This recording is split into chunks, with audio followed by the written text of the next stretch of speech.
He said he thought Dillon Gabriel was a little bit better. Y'all, chill out. You're making this combative when there's no need to be combative. The fact that you're only here for Shedeur, okay. Bump the Browns. Yeah, exactly. Yeah. In their mind of logic, we're going to, and I'm pretty sure this same group of people complain about things that don't go their way in other realms of life. As the season draws near, the conversation around Shedeur Sanders is getting more intense, with fans standing firmly behind their quarterback and believing in his potential. On the flip side, some critics haven't held back, calling those supporters naive or even foolish for backing Shedeur before he's had a real shot in the NFL. But sometimes, it's the most passionate voices that stick to what they believe, and Garrett Bush is definitely one of them. Recently, Emmett Golden criticized Shedeur's fans, accusing them of overhyping him and being too defensive. But Garrett Bush wasn't about to let that slide. He clapped back, pointing out the double standard in Emmett's comments. Garrett reminded everyone that Emmett was already pushing for Dillon to be the starter, even though Dillon clearly isn't ready for that spot yet. Garrett's point came through loud and clear. There's no reason to boost other quarterbacks just to downplay what It's sad. If it doesn't fit your narrative, you are the enemy. No room for civil discourse. Shedeur brings to the table. Garrett Bush didn't stop there. He made it clear that the support for Shedeur Sanders isn't just about what he can do on the field. There's a bigger picture. Garrett pointed out that Shedeur has already shown what he's made of off the field, especially with how he carries himself in interviews and press conferences. His leadership, confidence, and presence behind the mic have already made a strong impression. Even though Shedeur hasn't played an official NFL game yet, Garrett Bush didn't hold back when responding to the people still doubting him. He took on every critic, questioning how anyone could look at Shedeur and not see the talent. How are they rating him like this when he's clearly that good? Garrett asked. He called out how unfair and inaccurate some of the evaluations were, saying people were seriously underestimating Shedeur's abilities, and fans weren't just going to stay quiet about it. Garrett made one thing crystal clear. Judging Shedeur so harshly before he's even had the chance to prove himself in the league doesn't make sense. There's a lot of talent there that's just waiting to be seen. He kept driving the point home. Shedeur Sanders isn't just a potential future star. He's ready right now. Garrett said Shedeur has what it takes to be the face of the Browns today. From how seriously he prepares, to his calm under pressure, to how he shows up when it matters most. Everything about Shedeur screams leadership, and that's exactly the kind of player Cleveland needs. Of course, I already think that he's better than the other quarterbacks. Because that move to the 5th round, that's cool. They might have to go along with it, but to me, I think if you ask who got the best tools, I'm going with Shedeur Sanders.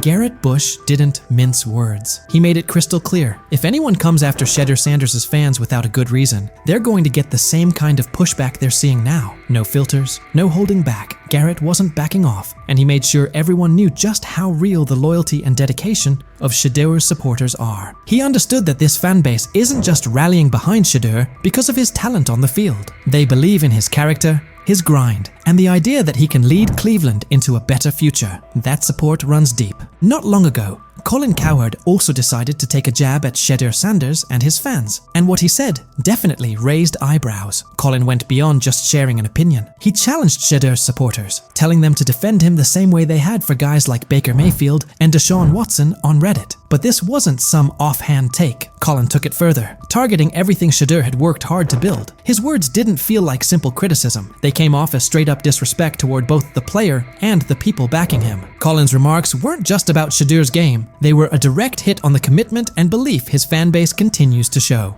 100 miles an hour. Yep. All you fanboys, go ahead. Manziel, Baker, Deshaun Watson, defended it to the hilt on your Reddit account. Sorry.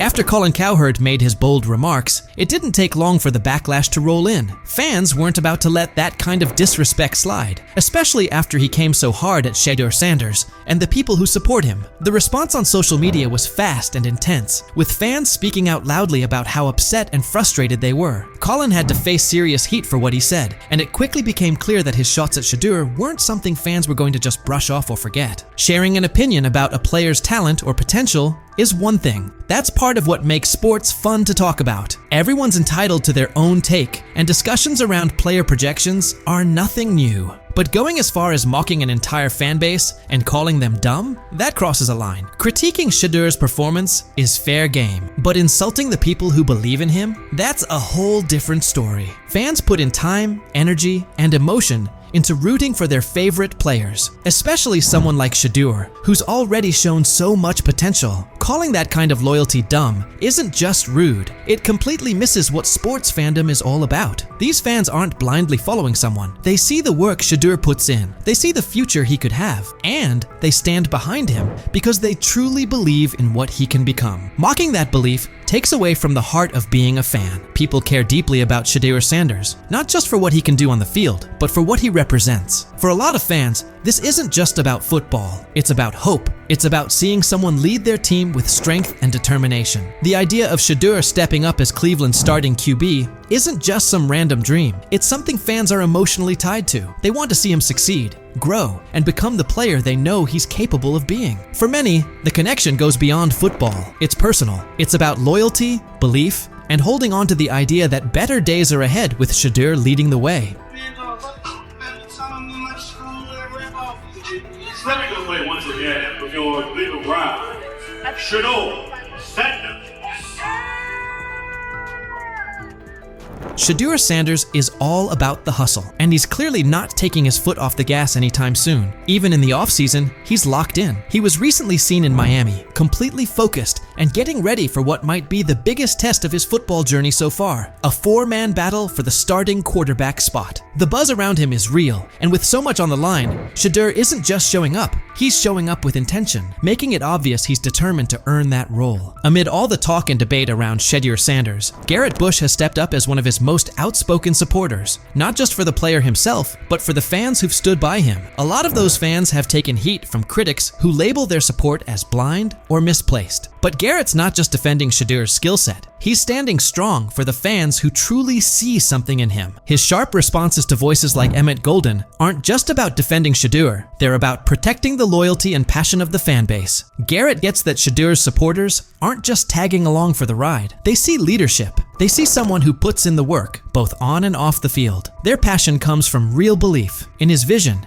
in his drive, and in the idea that he has what it takes to lead their team forward. Garrett Bush has made his position clear. He's not going to sit quietly while fans are mocked for standing by their guy. His support goes beyond Shedeur. It's about honoring the commitment and spirit of those who believe in him. In a time when fandom often gets dismissed or questioned, Garrett reminds everyone that this kind of connection between a player and their fans is bigger than just wins and losses. It's about belief, it's about unity, and it's about backing someone who represents something greater. So, what's your take on Shedeur Sanders and the fans who are all in on his journey? Do you believe in what he brings to the table? Or do you think the hype's getting ahead of the reality? And if you're still unsure, how do you view the energy surrounding Shedeur and the people who support him? Jump into the comments and let us know where you stand. So he says, this is exactly what he says. I'm told the footage of Shedeur Sanders meeting with the Giants is so bad that both the Browns and the Sanders family have threatened legal action if it is. What in the NFL is happening right now? The New York Giants just leaked a draft interview recording with Shedeur Sanders, and fans are completely freaking out. Did Shedeur take some shots? Did the Giants forget what the word confidential means? Or did someone accidentally hit reply all on something that was supposed to stay locked away?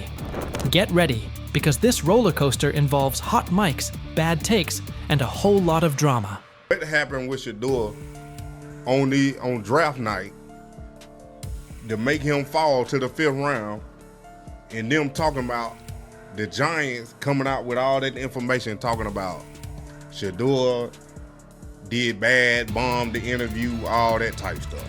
We all know my last video when I talked about the interview tape about Shedeur did not get a playbook. The NY Giants, in true Stonewall fashion, dropped a carefully trimmed clip from their highly sought-after interview with Shedeur Sanders, then quickly locked everything else away like it was top-secret intel. Was this a calculated PR stunt, or just a low-key attempt at sabotage? Either way, the silence speaks louder than any official statement. Fans aren't buying this half-baked version of transparency, and they're definitely not ready to just bench him and move on. Instead, they're demanding answers, calling out the organization for what feels like a planned smear job. One thing's for sure, the hate is loud, but Shedeur's supporters are even louder. There was another team that he sat down with. What do you mean it didn't go well after that? So, he was pissed that they did that to him. They did that to him. He counter-confronted The them. same thing they do to every other quarterback prospect. They did that to him. They slide in a mistake to see if you catch it. Right. And so because you're the quarterback. But he didn't take it as a correction. He took it as like he got pissed off. Yeah, and it's like so here's another one. So another one was, he throws a bad interception, and it was a deep throw early in the game, and he comes back and they go in the meeting, they show the interception. Let's just call it like it is. The Giants have perfected the tease. They've basically turned "we've got more, but we're not sharing it" into a comedy act, and the joke's on them. It's like they're standing center stage, booing themselves. Oh, you want more? Too bad. We're guarding it like Grandma's secret lasagna recipe. Congrats, Giants. You've officially become the talk of TikTok, X, and even Aunt Barbara's Facebook. Yep, the holy trinity of online outrage. This whole thing screams drama, screams petty, and definitely screams PR disaster in a fitted cap. Just release the full tape before fans start pulling up to headquarters with pitchforks. And popcorn. GM is getting fired. The GM, who was that nigga that Jaden Daniels. The GM is on film that the nigga's son, the nigga asked his son last draft, yo, who you think I should pick? His son like, yo, you need to get the Jaden Daniels nigga, B. This is what his son, it's on tape. You should go Jaden Daniels. He laughing at his son. And all right, cool, get Jaden Daniels. I don't even know how that tape got out. I wouldn't have let the shit get out personally. Meanwhile, Shadur, the latest poster boy for maybe the Giants don't like talent unless it's dressed in blue and red confetti, is soaking it all in like it's just another day at practice. And here's the best part of the irony. The Giants tried to label him as all hype, no substance, a paper tiger. But instead, they accidentally turned him into the hottest name being mentioned by every sports analyst out there. They tried to bury the story, but somehow ended up stamping it in bold. It's the classic case of ignoring a trending conversation for so long that sure, people get annoyed, but at the same time, they keep your name alive better than your own PR team ever could. It's funny. New York Giants, where these tapes at? You hear me? Because if Shedeur Sanders was so unprofessional, y'all would have leaked the tapes for the whole world could see, right? Because understand, it's a lot of he say, she say. But one thing I do know, as a young black man growing up in this world, being straightforward and not sugarcoat anything. Oh, this narrative is pure gold. Giants PR completely skipped subtlety and went straight to the "we don't like his dad" playbook. A move so awkward, it's like trying to dunk and ending up in a kiddie pool. You can almost picture them brainstorming it. Yeah, we're just not fans of QB families that aren't ours. Because nothing screams professionalism quite like having zero self-awareness. And the fan reactions? Absolutely priceless. That one little clip was all it took to set the internet on fire. Keyboards everywhere started lighting up. People are asking, why hide the good stuff? What are you trying to cover up? If there's really nothing to hide, why not just drop the full thing? And spoiler alert, they weren't whispering. Social media exploded faster than a New York City grill on Memorial Day weekend. Them out. Another moment. What they do during the film and the combine and the meetings is teams will install mistakes intentionally planted in the install, and they want you to catch them. Shadur didn't, and when a coach called him out, once again, it didn't sit well. It's like, bro, there's not many teams needing quarterbacks, especially since Pittsburgh appears to have a deal with Aaron Rodgers and Tennessee's getting Cam Ward. So you're down to the Giants, who are not in. And that brings us to the next tasty slice of irony. By refusing to release the full interview, the New York Giants probably thought they were hurting Shedeur Sanders' image. But instead, they ended up throwing gasoline on the hype train. Rather than shutting things down, they made him look like the kid who grabbed the last cookie and somehow got blamed for taking the whole jar. Only difference? This kid's got cameras on him 24/7, and he's handling the heat like a seasoned pro. Now, every move he makes is being broken down, every throw studied like it's a presidential debate. Fans are calling it what it is. They've lied on Shedeur. Some say the Giants just don't like his dad, and honestly, that might be true. Maybe this whole thing was just a cheap shot at Deion Sanders by extension. But here's the plot twist. The harder they try to drag him down, the more interesting his story gets. The Giants accidentally turned Shedeur into a walking headline, a controversy in cleats. They tried planting doubt, but all they really did was create buzz. He's no longer just a top draft pick. He's now a symbol of resilience, a narrative goldmine, and living proof that real talent doesn't fold under pressure. It levels up. And at this point, even if the Giants wanted to, there's no turning off the spotlight. Okay, so probably the most fun yet the most difficult thing I cover and we cover all year long is not games. It's the NFL draft. Because I've said this many times, you get lied to for a month to 2 months up to it. And so often during the draft, and every few drafts, there's a guy that really falls, precipitously falls. This year it was Shadur Sanders, it's been Aaron Rodgers, it's been Dan Marino. Every few years somebody falls a lot.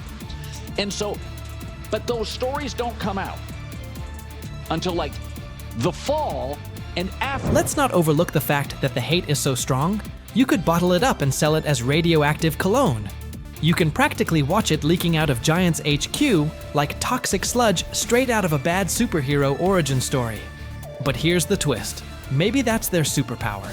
Maybe the New York Giants really believe they're cooking up some secret formula, a cocktail of manipulation and media spin. But here's the thing. Every bit of shade they throw at Shedeur Sanders only makes his story bigger. Every time they try to box him in as some overhyped diva or question his character, they accidentally hand him another viral moment. And now, he's the underdog hero rising through the smoke. Let's be real. This isn't just about football anymore. This is about narratives, control, and how the establishment absolutely loses it when they're no longer holding the pen. And the real kicker? They still won't release the full interview. You've got NFL fans, media heads, and entire Reddit threads all chanting, "Drop the tape." Like it's some long-lost Beatles album. Meanwhile, the Giants are just sitting there, staring into the void like nobody saw this mess coming. Now, I don't know if it ever gonna get leaked or not. The tapes, the New York Giants have the tape. They definitely have the tape. It's confirmation that they have the tape. Shadur didn't do nothing. It's what they saying he did. I'm gonna tell you what these mixed reaction right here. So we already know about the New York Giants, but the Pittsburgh Steelers head coach Mike Tomlin reported Miles Sanders' talent, but hesitated to draft him due to previous challenges with quarterbacks like Russell Wilson and Justin Fields, leading to more cautious approach. Las Vegas Raiders. Sanders met with Raiders at the NFL scouting combine and expressed enthusiasm about potentially joining the team. His familiarity with the West Coast offense and quick release was noted positive, though concerns about his ceiling. And it's not a knock, it's just how he plays in that spread wide open offense, and you project that to a spread wide open field.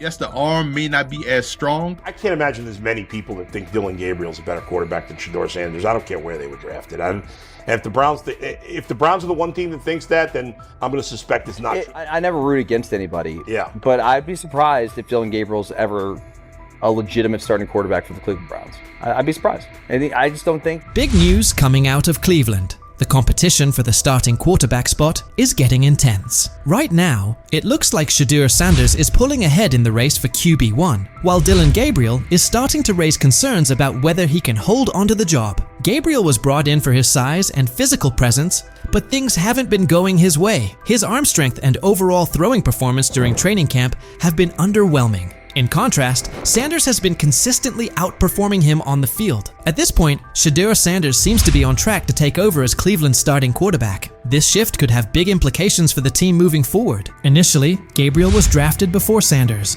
and was widely seen as the likely pick for the top quarterback spot. But there's been one major issue that keeps coming up: his height. At just 5'11", Gabriel's size has become a real concern, especially in a league where physical stature can make a big difference. Throughout training camp, Gabriel has had a tough time making long throws with the kind of ease people expected from him. In a position that demands both power and precision, that's a tough weakness to overcome. Meanwhile, Sanders has continued to turn heads with his ability to deliver accurate deep passes, using his long limbs and natural throwing ability to his advantage. It's become clear that Sanders has taken control of the QB battle during camp, while Gabriel has struggled, particularly when facing pressure or a crowded pocket. That's now led to a lot of talk from analysts, who are wondering if Gabriel's lack of arm strength and ability to perform under pressure might be too big of a hurdle for him to succeed in the NFL. The big question now: how can a quarterback with such a serious gap in his game expect to survive, let alone thrive, in one of the most competitive football leagues on the planet? Gets the ball out, he's accurate. As far as how does that translate to the National Football League, I just don't see it. I don't know why. I'm sure he's a great kid, he plays his ass off, he's a winner, but when I watch him on tape, nothing really excites me about his game other than the fact that he's pretty accurate, got a quick arm. Dillon Gabriel's struggles became pretty obvious during OTAs and minicamps, where some key issues in his game started to show.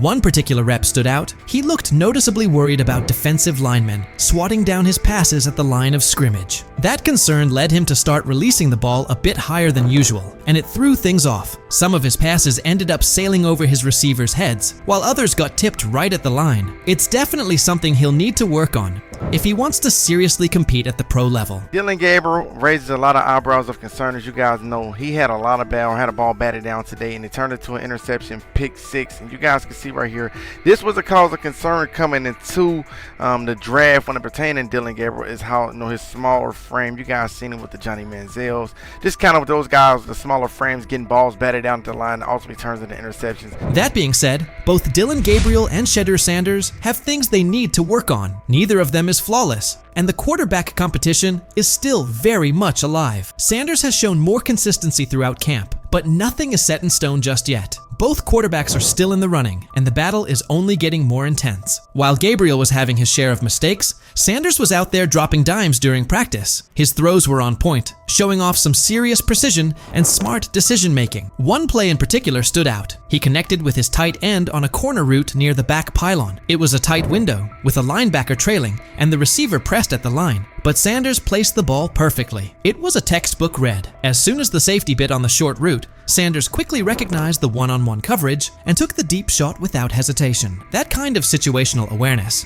paired with his accuracy, is what's giving him the edge right now. There's even been some chatter that Cleveland may have picked up Dillon Gabriel just to block another team from grabbing Sanders. According to reports, owner Jimmy Haslam was very interested in bringing Shedeur on board, but not everyone on the coaching staff was sold at the time. Regardless of those early disagreements, Sanders is proving himself where it matters, on the field, showing that he's ready to compete at the highest level. There's a lot of speculation. He wanted Shedeur Sanders. The staff drafted Dillon Gabriel, Oregon, 2 rounds earlier. And they were doing that not because they necessarily loved Dillon Gabriel, they liked him, but they thought it would stop their impulsive owner from forcing them to draft in round 4 Shedeur Sanders. One thing that's really helped Shedeur Sanders stand out is how well he communicates on the field and takes charge of his teammates. His leadership and calm under pressure have pushed aside any lingering doubts about his potential, and he's steadily climbing to the top of the QB competition. The progress he's made in such a short span is making the coaching staff take a second look at their original plans. At this point, it's becoming clear that Sanders is making a serious case to be the future face of the Cleveland Browns. But it's not just the coaches he's winning over. Fans are fully backing him too. Across all age groups, people are showing strong support for Sanders, with many calling for him to be named the starting quarterback. His exciting playstyle, paired with his natural leadership and magnetic personality, has really struck a chord with the fan base. There's a noticeable buzz building around the idea of him leading the team, and fans are clearly invested in his journey. The hype isn't just about what he could become, it's about the energy and spark he's already bringing to the team. Fans want someone who can lead, inspire, and get results. And right now, Sanders looks like that guy. Even veteran quarterback Joe Flacco had high praise for him, saying Sanders puts a smile on his face, not just because of how he plays, but because of the positive vibe he brings to the locker room. It's obvious that Sanders is leaving a strong impression on everyone, from coaches and analysts to his teammates. I don't know if it has an impact on much, but Shedur's been great. I mean, he's a lot of fun to be around in those meeting rooms, and I think so far there's been, at least once in the meeting room that he's made me crack a smile, and that's what it's all about. He's a young guy trying to learn some football and come out here and practice well and do those things. And like I said, he's been a lot of fun. I mean, he's come up to me and. As the quarterback race in Cleveland picks up steam, it's becoming more obvious that Dillon Gabriel is slipping out of serious contention for the starting role. He came into camp with high hopes, thanks in large part to his size and athleticism, but his recent showings have raised some red flags. Gabriel's inconsistency with deep throws, especially when under pressure, has exposed a major weakness that's tough to ignore. Even with his solid build and physical tools, Gabriel just hasn't shown the kind of arm strength and accuracy needed to compete at the NFL level. His inability to stay composed and deliver under pressure has only fueled more concern about whether he can really hold his own in this league. Meanwhile, Shedeur Sanders is quickly climbing the depth chart, not just because of his standout play, but also due to his physical strength and mental grit. Sanders has been throwing with confidence and precision, even under duress, and he's consistently making smart reads when it counts. His accuracy and decision-making have really popped during training camp. What's more impressive is Sanders' commitment. Even without getting most of the first-team reps, he stayed locked in and kept a disciplined approach. That work ethic, paired with his upbeat personality and leadership qualities, has earned him the respect of both his coaches and teammates. He's become a favorite among the fans, not just for what he's doing on the field, but for the energy he brings to the team overall. With Gabriel continuing to struggle, Sanders is clearly setting himself apart, not only with performance, but with presence. So now the question goes out to Browns fans. With Gabriel trying to find his footing, and Sanders making a strong push with solid play and leadership, who do you see taking over as QB1? Are you holding out hope that Gabriel bounces back? Or do you think Sanders is the obvious choice to lead this team into the future? Let us know what you think and who you're backing.